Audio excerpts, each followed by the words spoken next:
Hello students, कैसे हैं आप लोग। उम्मीद करता हूं आप लोग खैरियत से होंगे। मैं एक मरतबा फिर आपकी खिदमत में वीडियो के सेकंड पार्ट के साथ हाजिर हूं। कुछ पॉइंट्स अहम रह गए थे, उसको आज हम डिस्कस करेंगे। मैंने उसके कुछ पॉइंट्स लिखे हैं, वो आप समझ लीजिए, फिर तफसील से इस पर गुफ्तगू करेंगे। देखिएगा 4G, जिसमें मैंने पहले भी आपसे शेयर किया था कि इसमें 4 कंट्रीज़ आते हैं, जापान, जर्मन, इंडिया, ब्राज़ील। ये चारों कंट्री चाहते हैं कि हमें परमानेंट वीटो पावर मिल जाए, हम इसके मेंबर हो जाए। इसके साथ साथ एक नेचुरल फिनोमिना है, दोस्तों के दुश्मन भी होते हैं कुछ। UFC, यूनाइटिंग फॉर कंसेंसस, इसका निक नेम कॉफ़ी क्लब भी है, जो 1990 में इस्टेब्लिश्ड हुआ था। इसमें ये चार कंट्रीज़ आते हैं, Pakistan, North Korea, Argentina, Italy. तो ये हमेशा से अपोज करते हैं कि इनको मेंबरशिप नहीं मिलनी चाहिए। उसका भी रीज़न है, इस पर थोड़ा सा मैं ब्रीफ इंट्रोडक्शन आपको दूंगा, फिर कभी तफसील से बात करेंगे दूसरी वीडियो में। अगर हम नॉर्थ कोरिया की बात करते हैं तो उसके लिए जापान की हिस्ट्री को समझना पड़ेगा। जापान आज बहुत सिविलाइज लगता है, लेकिन उस वक्त नहीं था। इसकी एक जंग रशिया से हुई, जिसमें रशिया को इसने डिफीट दी थी।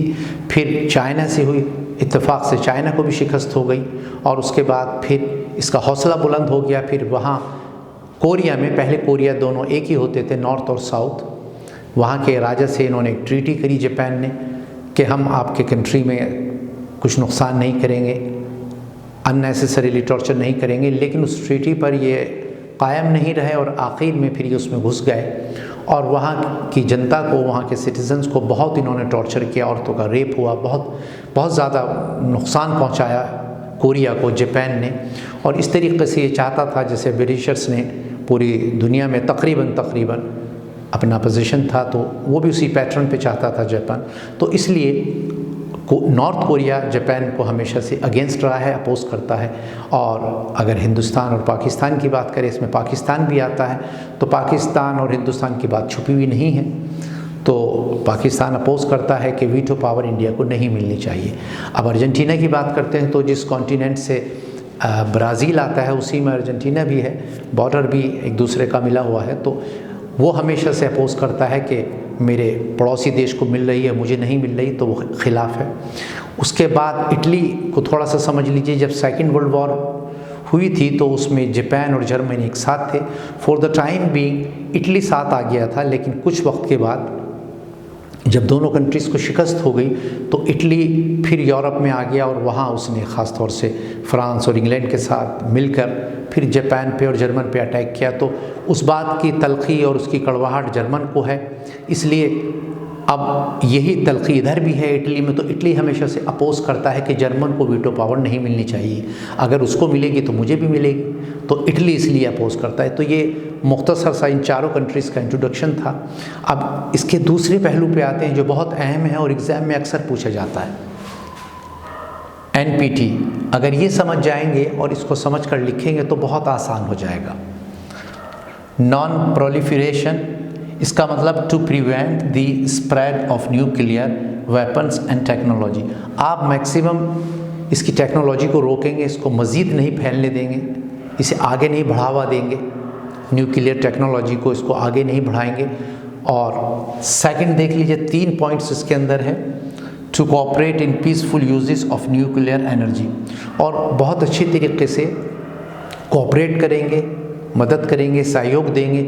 अगर ऐसा नहीं करते, इस तरह का कोई आपका कोऑपरेशन नहीं मिलता, तो उसकी शक्ल में फिर पेनल्टी लगती है कंट्री टू कंट्री। नंबर 3 जो बहुत important, achieving nuclear डिसआर्मामेंट is the main goal. ये 3 चीज़ें अगर आप अच्छी तरीके से लिख लेंगे और समझ के फिर उसको वहाँ एग्ज़ाम में लिख के आएंगे, तो मैं समझता हूँ कि जितने नंबर आप एक्सपेक्ट कर रहे हैं उससे कहीं ज़्यादा नंबर आएंगे। ये तीनों पॉइंट बहुत अहम हैं, ये मैंने इसीलिए लिखे हैं कि स्टूडेंट समझ जाए और उसको उसी एतबार से लिखे आए। आप पहले नोट बना लीजिए और उसके बाद फिर डिटेल इसकी लिखिएगा। नेक्स्ट पे देखिएगा, 5 कंट्रीज़ ऐसे हैं दुनिया में जो NPT पे सिग्नेचर नहीं करते, इसको ज्वाइन नहीं करते। उनका अपना लॉजिक है, वो मना करते हैं कि हम इस पर साइन नहीं करेंगे। जब उनसे पूछा जाता है तो वो कोई ना कोई एक्सक्यूज़ रख देते हैं।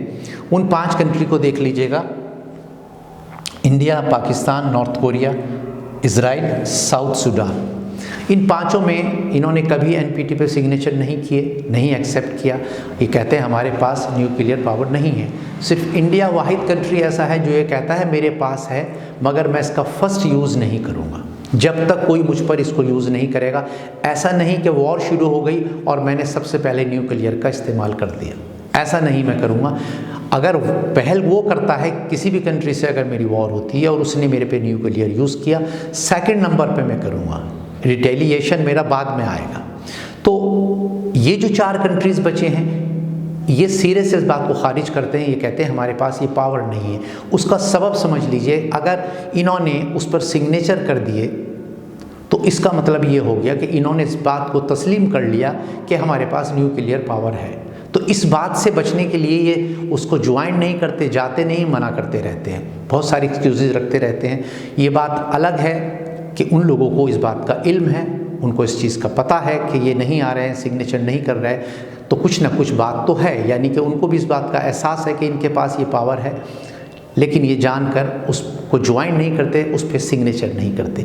तो ये 5 कंट्रीज़ में कहीं ना कहीं इंडिया इस बात को तस्लीम करता है और ये बात काबिल तारीफ़ भी है। उसने कहा है कि हाँ मेरे पास है, मगर मैं इसको इस्तेमाल नहीं करूँगा, कभी यूज़ नहीं करूँगा, कभी चलाऊँगा नहीं, पहल मैं नहीं करूँगा।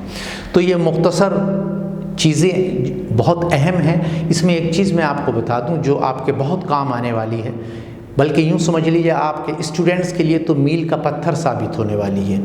देखिए, आप जब भी एग्ज़ाम हॉल में जाएं UPSC को लेकर या PCS के एग्ज़ाम के लिए, तो आपसे जो सवाल पुट अप किया जा रहा है उसका जो आंसर आप लिख रहे हैं उसमें ये कीजिए कि उसका कंटेंट से एक तो आप डिविएट मत होइएगा और उसको खूबसूरती के साथ लिखिए, थोड़ा सा बढ़ा कर लिखिए उसको।